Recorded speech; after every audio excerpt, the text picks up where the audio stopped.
So hello everyone, आज के इस वीडियो के अंदर हम बात करने वाले हैं कि आपकी जो आरआरबी एनटीपीसी का जो एग्जाम है, चाहे आप ग्रेजुएट का भरा हो फॉर्म अपने या फिर आप नॉन ग्रेजुएट फॉर्म फिलअप किया हो, जो कि है क्लास 12th वाला। ठीक है, तो इसके अंदर आपकी क्या स्ट्रेटेजी रहनी चाहिए, उसके बारे में हम डिस्कस करेंगे। और आपको कौन कौन सी बुक्स को परचेस करनी है, ठीक है, कौन सी नहीं करनी है, कितनी बुक्स लेनी है, बहुत सारी बुक्स लेनी है या फिर एक दो ही बुक्स लेनी है। ठीक है, साथ में आपका सिलेक्शन प्रोसेस क्या रहेगा, आपके पेपर पैटर्न क्या रहेगा, आपकी नेगेटिव मार्क्सिंग कितनी रहेगी और आपका जो नॉर्मलाइजेशन है वो कितना रहेगा, ये सारी चीजें हम बिल्कुल स्टेप बाय स्टेप जानेंगे। लेकिन इस वीडियो को फुल एंड तक जरूर देखना, क्योंकि मैं खुद आरआरबी एनटीपीसी को कम से कम 2 टाइम्स तक क्लियर कर चुका हूं मैं। ठीक है, और अभी मैं खुद एक टीचर हूँ, तो इसलिए मैं आपको बोल रहा हूँ, आपको सजेशन दे रहा हूँ, मैं अपना खुद का पर्सनल एक्सपीरियंस बता रहा हूँ कि आपको किस तरह से तैयारी करनी है। तो प्लीज वीडियो को एंड तक जरूर देखना, आपको बहुत सारी चीजें समझ में आ जाएंगी और आपकी जो फालतू की जो उलझन है, दिमाग के अंदर जो गड़बड़ है वो रखी है, वो सारी ठीकें हो जाएंगी। तो प्लीज वीडियो को फुल वॉच तक जरूर करना। ठीक है, देखो, सबसे पहले हम बात करेंगे आपके सिलेक्शन प्रोसेस की। ठीक है, उसके बाद में फिर पेपर पैटर्न, उसके बाद में नेगेटिव मार्क्स आपकी होती है तो कितनी होती है ना, और आपको कैसे अटेम्प्ट करना चाहिए पेपर को। ठीक है, इस सारी चीजें मैं आपको बताऊंगा। दूसरी चीज, आपकी बुक्स जो है, आपके लिए मैथ के लिए जो बुक है, आपकी रीजनिंग की है, आपकी जीके की बुक है, ये कौन कौन सी बुक्स आपको प्रेफर करनी है, बस उनके अलावा कोई सी भी नहीं करनी। जो मैं बताऊंगा बस वही चीज करनी है आपको, और 100% मैं आपको प्रॉमिस करता हूँ कि आप 100% आप सिलेक्शन पालोगे, आप नौकरी पालोगे। लेकिन उसके लिए आपको वीडियो का एंड तक जरूर बने रहना पड़ेगा। ठीक है, सबसे पहले हम बात करते हैं आपकी सिलेक्शन प्रोसेस की। ठीक है, तो सिलेक्शन जो प्रोसेस है, तो देखो, सबसे पहले बात सिलेक्शन, सबसे पहले जो आपका क्या होता है, सीबीटी होती है। सीबीटी फर्स्ट होगा। ठीक है, सीबीटी फर्स्ट का मतलब होता है कि आपका कंप्यूटर बेस्ड टेस्ट होता है। ठीक है, सबसे पहले आपको ये एक क्वालिफाइंग एग्जाम होता है, इसको आपको क्लियर करना होता है। जब आप इसको क्लियर कर लोगे तो फिर आपको होती है एक सीबीटी 2।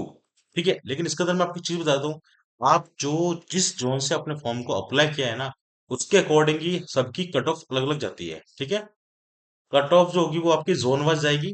कैसे जाएगी? Zone wise. ठीक है, जो आपने जिस जोन से अप्लाई किया है वही चीज होगी। और दूसरी चीज का ध्यान रखना, जिस जोन में ज्यादा वैकेंसी है वहां पर फॉर्म फिलअप ज्यादा हुए होंगे और वहीं पर ही कंपटीशन हाई रहेगा। ठीक है, इसलिए आप ध्यान देना कि आपने कहाँ दिया है, कहाँ पर वैकेंसी ज्यादा थी, तो उसके अकॉर्डिंग आपको प्रिपेयर रहना पड़ेगा उसके लिए। ठीक है, दूसरी चीज करते हैं सीबीटी की। देखो, सीबीटी जो बन है वो तो आपके जो नॉर्मल एड्रेस है ना, वही हो जाएगा। कहाँ पर हो जाएगा? जो आपका नॉर्मल जो एड्रेस है ना, जहां पर अभी आप रहते हो वही हो जाएगा। लेकिन जो सीबीटी 2 जो एग्जाम होगा बच्चों, ठीक है, जो सीबीटी 2 आपका जो एग्जाम होगा ना, वो पता है कहाँ पर होगा? वो आपका एग्जाम होगा जिस जोन से आपने अप्लाई किया है। ठीक है, जैसे किसी ने अजमेर जोन से अप्लाई किया है, ठीक है, तो उसको अजमेर देने जाना पड़ेगा एग्जाम। किसी ने अगर मुंबई से किया है, ठीक है, तो उसको मुंबई में ही एग्जाम देने जाना पड़ेगा सीबीटी 2 अपना, अगर फर्स्ट क्लियर कर लेता है तो। और थर्ड, अगर किसी ने अगर बैंगलोर करा है, ठीक है, तो वो उसको बैंगलोर जाना पड़ेगा। मतलब कि जिसने सीबीटी फर्स्ट क्लियर कर लिया, उसके बाद में जिस जोन से उसने अप्लाई करा है उसको सीबीटी 2 का एग्जाम वहीं देने जाना होगा। ठीक है, आप सेम एड्रेस पर ये चीज नहीं दे पाओगे। आगे बात समझ में? जब ये चीज हो जाती है, सीबीटी 1 और सीबीटी 2 क्लियर होता है, फिर उसके बाद में बच्चों आपके पास होता है एक टाइपिंग टेस्ट होता है। ठीक है, टाइपिंग टेस्ट होता है, और टाइपिंग टेस्ट के बाद में फिर आखिरी जो पड़ाव आता है वो होता है आपका, ठीक है, एक तो डॉक्यूमेंट वेरिफिकेशन डीवी होता है, और आपका मेडिकल होता है। ठीक है, फिर डीवी और मेडिकल होता है और आपकी जॉब लग जाती है, अगर आप इस सारी चीज स्टेज पार कर लेते हैं तो। ठीक है, तो ये चीज आपके डाउट क्लियर हो गया होगा कि भाई सीबीटी 2 हमारा कहाँ होगा, ये पहले आपको बता देता हूं मैं, है ना। तो सिलेक्शन प्रोसेस जो है, आई होप आपको अच्छे से समझ में आ गया होगा। ठीक है, चलिए नेक्स्ट चीज करते हैं हम आगे। अब आपको पता होना चाहिए कि आपका जो पेपर जो है, सॉरी, आपका पेपर पैटर्न क्या रहेगा, क्या है। ठीक है, आपको पता होना चाहिए बच्चों कि आपका जो पेपर पैटर्न है वो क्या रहेगा, है ना। तो उसके लिए मैं आपको बता देता हूँ आपको। देखो, जैसे आपका पेपर अभी जो सीबीटी फर्स्ट होगी, कौन सी होगी अभी? सीबीटी आपकी फर्स्ट होगी, है ना।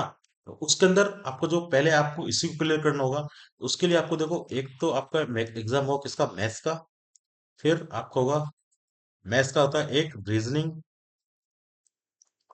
ठीक है। And third one is GK, ठीक है, जनरल नॉलेज। अब देखो मैथ्स के जिसमें क्वेश्चन आते हैं वो आते हैं आपके 30 क्वेश्चंस मैथ्स के आएंगे, ठीक है। और आपके 30 ही क्वेश्चंस आपके रीजनिंग के आएंगे, और जीके के जो क्वेश्चन आएंगे बच्चों वो आएंगे 40 क्वेश्चंस, ठीक है। मैं आपको ऐसी बुक बताऊंगा भाई कि आपको केवल उन बुक के अलावा कुछ नहीं करना, पूरा का पूरा पेपर वहीं से उठ के आता है, ठीक है। अब देखो इसके मैं आपको बता देता हूँ,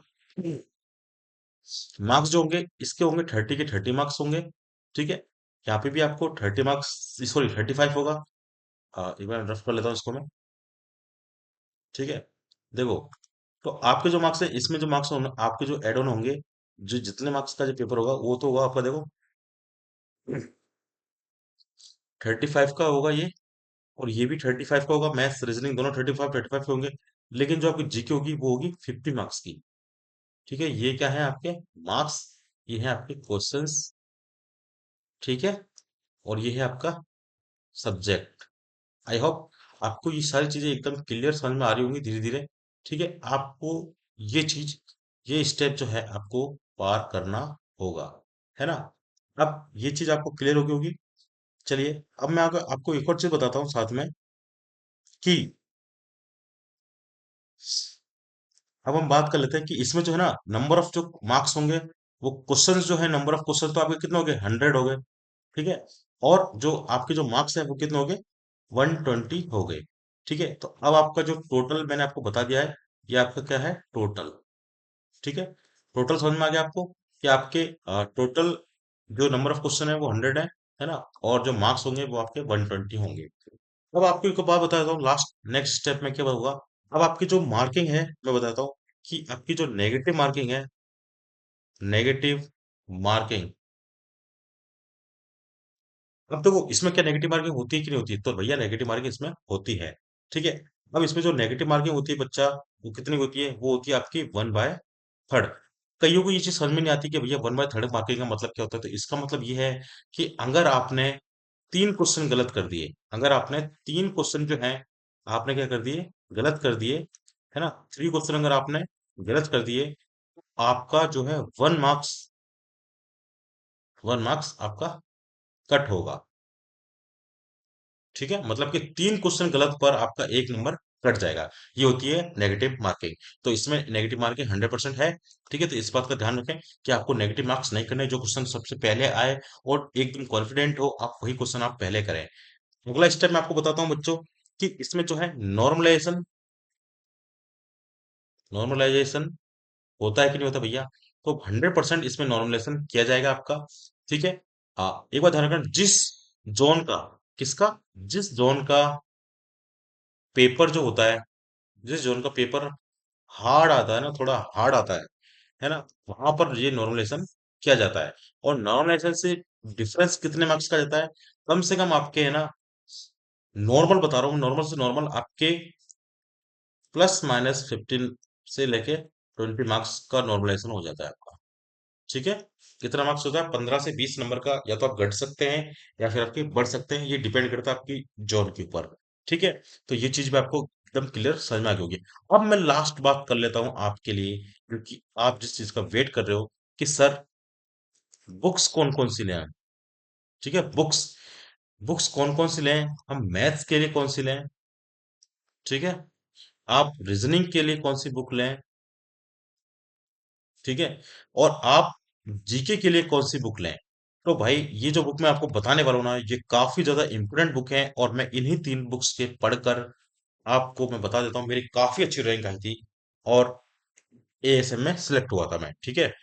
अब देखो मैं आपको एक बात बता दूं बच्चों, मैथ्स की अगर आपको जो बुक पढ़नी है वो पढ़नी है केवल राम निवास माथुरिया, ठीक है। मैथ्स के लिए आपको कौन सी पढ़नी है, रामनिवास माथुरिया बुक पढ़नी है। हमेशा ध्यान रखना, इसके अंदर, इस मैथ्स बुक के अंदर, रामनिवास माथुरिया के अंदर हर टाइप का, ठीक है, हर टाइप का क्वेश्चंस आपको मिलता है। हर टाइप का क्वेश्चन, जितने टाइप के क्वेश्चन बन सकते हैं, ठीक है, हर टाइप का क्वेश्चन आपको मिलता है, जितने टाइप के क्वेश्चन बन सकते हैं हर एक चैप्टर में। ठीक है, जिस चैप्टर में से जितने क्वेश्चन बन सकते हैं उतने सारे टाइप्स इसके अंदर दे रखे हैं। 100% उनसे बाहर कुछ आज तक आया ही नहीं है। और पेपर का जो, सॉरी, जो क्वेश्चन का जो लेवल होता है ना, वो भी बिल्कुल बिल्कुल कैसा है, बिल्कुल आपके रेलवे जैसा ही आएगा। ठीक है, अगर आप चाहो कि मैं एसएससी की तैयारी करके रेलवे के क्वेश्चन कर लूँ तो भैया ये बिल्कुल पॉसिबल नहीं है। ठीक है, इस बात का ध्यान रखना। आपको यही बुक लेनी पड़ेगी, इसी यही लेवल आपका एग्जाम में आता है। ठीक है, अब बात करते हैं रीजनिंग की। तो रीजनिंग के अंदर भी आपको ज्यादा दिमाग नहीं लगाना है, राम निवास माथुरिया ही लेनी है। ठीक है, राम निवास माथुरिया, ये बुक ले लीजिए आप। 100% आपका इसमें हो जाएगा। और जीके, जो सबसे बड़ा डाउट है बच्चों का कि सर जीके हम कहाँ से करें, चलो ये तो हम पढ़ भी लेंगे, लेकिन जीके आपको करनी है भैया। एक स्पीडी नाम की बुक आती है, जो कि है किरण पब्लिकेशन की। ठीक है, स्पीडी जो बुक है, इसके अंदर आपके भैया सारी पूरी जनरल नॉलेज कंप्लीट है। चाहे आपकी साइंस हो, ठीक है, चाहे आपका बायो हो, चाहे आपकी केमिस्ट्री हो, चाहे आपकी फिजिक्स हो, ठीक है, और ज्योग्राफी, मतलब कि जो रेलवे पूछता है। और इसमें सारे कौन से होते हैं, इसमें रेलवे के ही, इसमें रेलवे एग्जाम्स के ही पी वाई क्यूज होते हैं। मतलब कि रेलवे के ही प्रीवियस ईयर क्वेश्चंस होते हैं और वही बार बार रिपीट होते हैं। ठीक है, और 100% आप इन तीन बुक को आजमा लीजिए, आपको मैं लिख के दे देता हूँ। 100% आपका सिलेक्शन कोई नहीं रोक पाएगा। ये बात मैं एकदम कन्फर्म बता रहा हूँ। तो प्लीज इस चीज को फॉलो करिए, किसी की बातों में मत आइए। अगर आपने पहले से तैयारी कर रखी है, तो आप इन बुक को एक बार लगाइए, सॉल्व करिए, प्रैक्टिस करिए, ज्यादा से ज्यादा प्रैक्टिस करिए। ठीक है, अगर आपको ये वीडियो अच्छा लगता है तो प्लीज मुझे बताइए, फिर मैं आपको बताऊंगा और स्ट्रेटेजी कि आपको पेपर को अटेम्प्ट कैसे करना है। ठीक है, कैसे आप अटेम्प्ट करेंगे क्वेश्चन पेपर को, है ना। तो ये सारी चीज मैं आपको डिस्कस करूंगा, है ना। लेकिन इस चीज का बिल्कुल ध्यान रखें और अपने फ्रेंड्स के साथ जरूर शेयर करें, ताकि वो भी इसी तरह की तैयारी करके आराम से अच्छे मार्क्स ला सकता है और अपनी नौकरी अपने हाथ में ले सकता है। तो फिर मिलते हैं नेक्स्ट वीडियो में। आपको वीडियो कैसा लगा कमेंट जरूर कर देना, चैनल पर नए हो चैनल को सब्सक्राइब जरूर कर लेना भाई। ठीक है, ताकि आपको इस तरह की इंपॉर्टेंट बातें आपको मिलती रहेंगी यार।